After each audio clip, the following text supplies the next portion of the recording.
Welcome to vision 5 TV.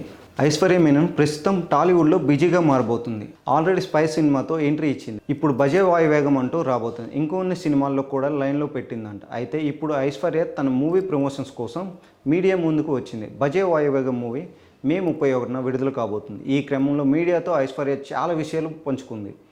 తన personal విషయాలతో పాటు సినిమా సంగతుల్ని సైతం పంచుకుంది.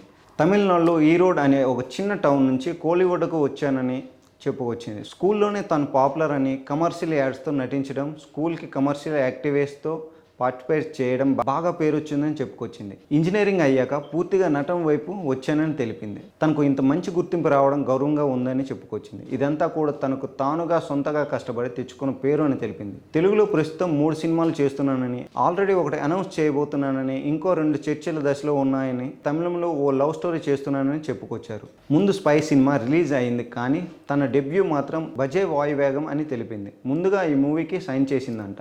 ఆ తరువాతనే స్పై సినిమాకు ఓకే చెప్పిందంట.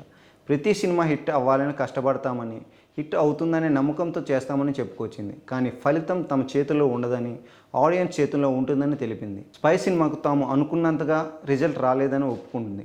కార్తికేయతో కలిసి నటించడం హ్యాపీగా ఉందని, RX 100 సినిమా చూశాక కార్తికేయతో కలిసి నటించాలని అనిపించిందంట. తాను భరతనాట్యం డ్యాన్సర్ అని, మంచి డ్యాన్స్ నెంబర్స్ చేయాలని కోరిక ఉందని చెప్పుకొచ్చింది. డ్యాన్స్ చేయడాన్ని కష్టపడతానని, కానీ ఇంతవరకు ఎలాంటి డ్యాన్స్ నెంబర్ రాలేదని, పర్ఫార్మెన్స్ ఓరియంటెడ్ క్యారెక్టర్లు చేయాలని ఉందని, ఇలానే కమర్షియల్ సినిమా హీరోయిన్గా పేరు తెచ్చుకోవడమే ముఖ్యమనే భావిస్తానని చెప్పుకొచ్చింది.